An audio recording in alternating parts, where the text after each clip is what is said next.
মুসলমান ভাইরা আমার কথাগুলো খুব ভালো করে বুঝবেন। এই জামানার ভিতরে একজন বুজুর্গ আল্লাহ ওয়ালা ছিলেন। তিনি একদিন পুরাতন কবরের পাশ দিয়ে তিনি একদিন যেতেই লাগলেন। কবরের নিকটবর্তী হওয়ার পর তিনি যখন জানতে পারলেন কবরের মধ্যে আযাব হচ্ছে আযাব, আল্লাহর ওলি সাথে সাথে 2 রাকাত নামাজ আদায় করলেন। 2 রাকাত নামাজ আদায় করার পর তিনি আল্লাহর দরবারে দুহাত তুলে আল্লাহর কাছে দোয়া করে, আল্লাহ, জীবনে যদি কোনো আমল যদি তোমার দরবারে কবুল হয়ে থাকে, তুমি এই আমলের উসিলায় তুমি এই কবরবাসীর কবর আযাব মাফ কইরা কবরগুলো জান্নাতের বাগান বানায় দাও। আল্লাহর ওলি দোয়া করার সাথে সাথে আল্লাহর দরে আল্লাহর ওলির কাশ হয়ে গেল, ইলহাম হয়ে গেল।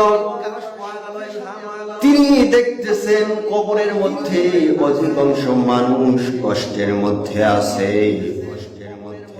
তিনি চিন্তা করলেন একজন মানুষ শুধু হাসতেছে। তিনি জিজ্ঞাসা করলেন, যুবক, তুমি হাসো কেন?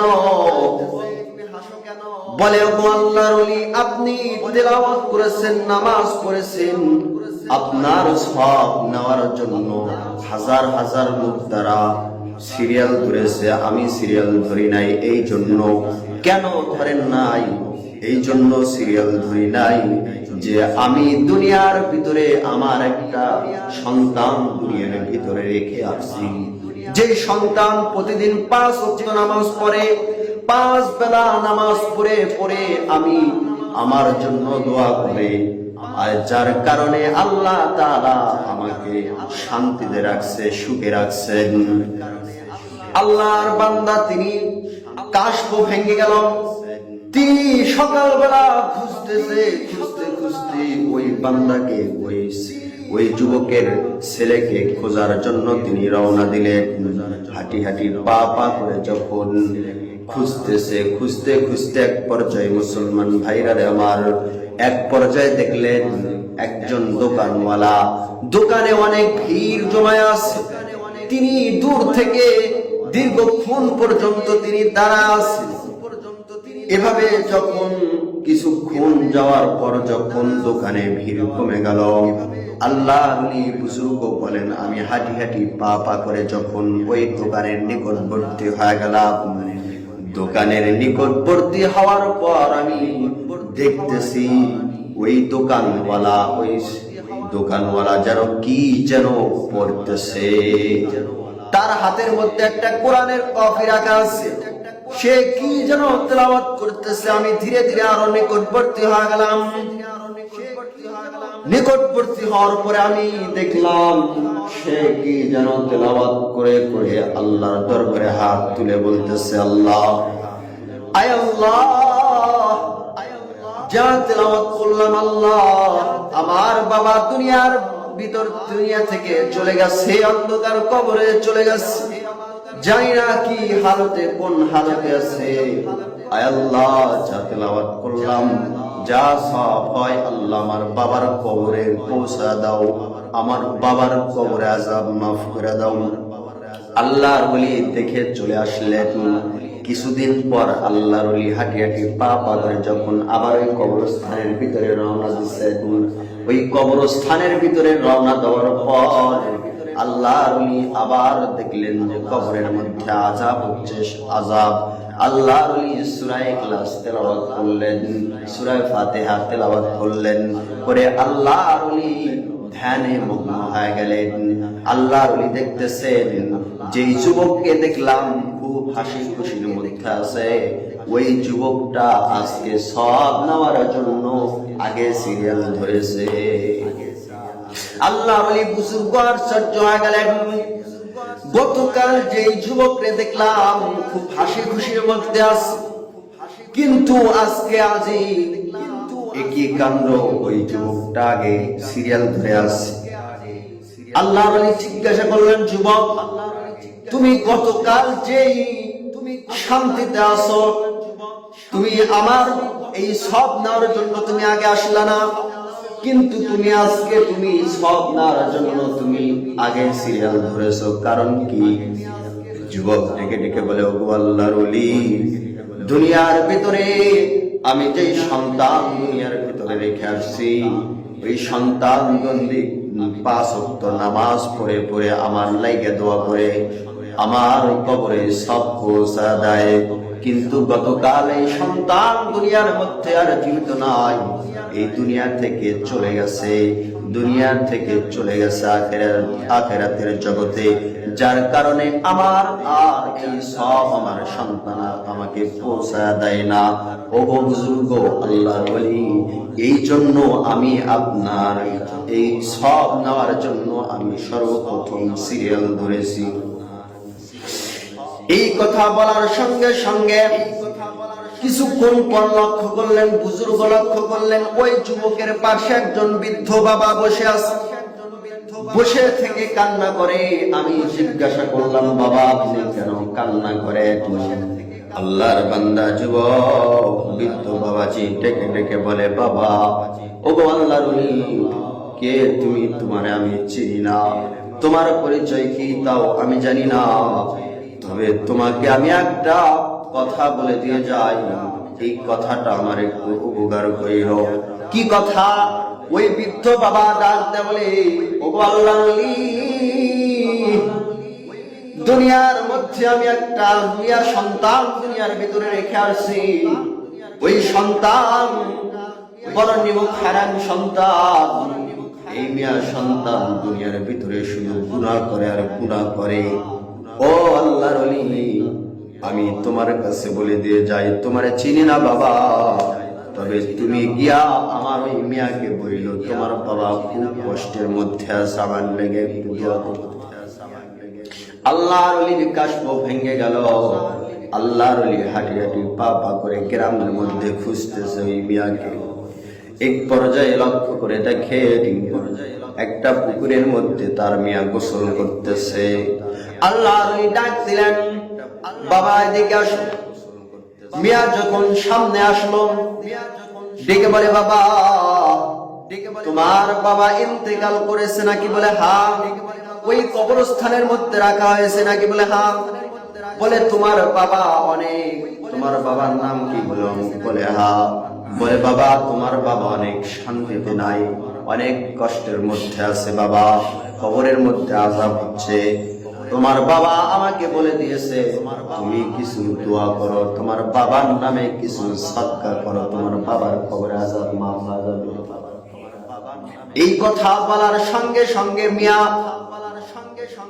ওই আল্লাহর ওলির কথা শোনার পরে আল্লাহর ওলিকে তিরস্কার করে আর বলে, তোমার কাছে খবর দেয়া পাঠাইছে, আমার বাবা শান্তিতে নাই, কষ্টের মধ্যে আছে, তা আমার কি আসে যায়? তিরস্কার করতে লাগলো। তিরস্কার করতে করতে মিয়া হাতের মধ্যে এক চুল পানি নিয়ে আল্লাহর ওলির গায়ে যখন নিক্ষেপ করলো, আল্লাহর ওলির গায়ে যখন নিক্ষেপ করলো, আল্লাহর ওলি চলে আসলেন। রাত্রের বেলা যখন ঘুমায় গেলেন, ঘুমানোর মধ্যে আল্লাহর ওলি স্বপ্নে দেখে, যেই বৃদ্ধ বাবাকে দেখলাম কবরের মধ্যে আযাবের মধ্যে আছে, আযাবে গ্রেফতার হয়েছে, আজকে আমি দেখলাম ঘুমের মধ্যে দেখতেছি ওই বাবাটাই জান্নাতি সামিয়ানার নিচে বসে আছে। আমি জিজ্ঞাসা করলাম, ও বৃদ্ধ বাবা, গতকাল আপনি অনেক শান্তিতে নাই, আপনি তো আযাবের মধ্যে থাকছেন, আজকে আপনি জান্নাতি গালিচার মধ্যে বসে আছেন, জান্নাতের নিয়ামত ভোগ করতেছেন, কারণটা কি? আল্লাহর বান্দা বৃদ্ধ বাবা ডাক দেয়া বলে, ও আল্লাহর ওলি, আমি আপনাকে বলেছিলাম আমার মিয়াকে বলেন কিছু সদকা করার জন্য, আপনি বলেছেন আমার মিয়া আমার নামে কিছু সদকা করেছে, এই জন্য আল্লাহ আমাকে মাফ করে জান্নাত দিয়েছে। এই কথা বলার সঙ্গে সঙ্গে আল্লাহর ওলি ডাক দেয়া বলে, বৃদ্ধ বাবাজি, আপনার মিয়া কে যখন আমি বললাম তোমার বাবা কবরস্থানের মধ্যে রাখা আছে, কষ্টেতে আছে, তোমার বাবার জন্য কিছু সদকা করো, কিছু দান সদকা করো, তোমার বাবার জন্য তুমি দোয়া করো। এই কথা যখন আমি বললাম, ওই মেয়ে, আপনার মেয়ে আমার এই কথা শোনার পরে দোয়া করবে তো দূরের কথা, এই কথা শোনার সঙ্গে সঙ্গে আপনার মেয়ে তিরস্কার করে করে আমাকে বলতেছে যে আমার বাবা কষ্টেতে আছে, তাই আমার কি আসে যায়। এই কথা বলে আমি আমার শরীরের দিকে এক চুপ পানি নিক্ষেপ করেছে।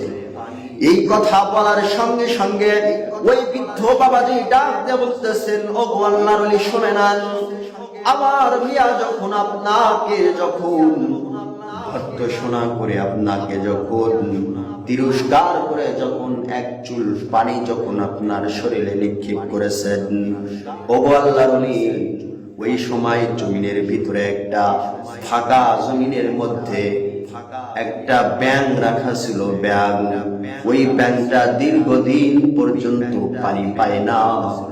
ওই ব্যাঙ হা করে আসছিল, হা করেছিল।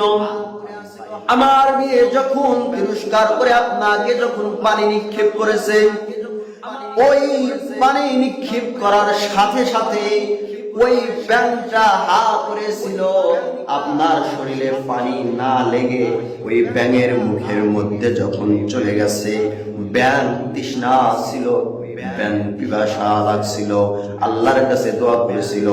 আর যখন ব্যাঙের মুখের মধ্যে পানিটা পড়ে গেছে, পড়ার সাথে সাথে যখন এই ব্যাঙের জিহ্বাটা যখন ভিজে গেছে, এই ব্যাঙ আল্লাহর দরবারে ডাক দেয়া বলে, ও গো আল্লাহ, আজকে যেই তোমার বান্দা আমার গলাটা ভিজা দিল, আয় আল্লাহ, জানি না তার আত্মীয় যদি কেউ কবরে থেকে থাকে, আল্লাহ কবরে আযাব মাফ করে দেন, কবরের আযাব মাফ করে কবর জান্নাতের বাগান বানায় দেন। এই ব্যাঙ যখন এই দোয়া করেছে, এই ব্যাঙের দোয়ার কারণে আমাকে আল্লাহ মাফ করে জান্নাতের মেহমান বানা দিয়েছেন। সুবহানাল্লাহ। এই জন্য মুহতারাম হাজিরিন বলতেছিলাম, মানব সেবা কাকে বলে? আপনি রাস্তা দিয়ে চলতেছেন, রাস্তার মধ্যে একটা কাঁটা পড়ে আছে, আপনি এই কাঁটাটা সরা দিলেন, আপনার সব অর্জন হইল। আপনি একজন মুসলমান, আপনি রাস্তার কাছে বাড়ি করলেন, রাস্তায় একটা গাছ লাগা দিলেন, রাস্তায় একটা গাছ লাগা দিলেন।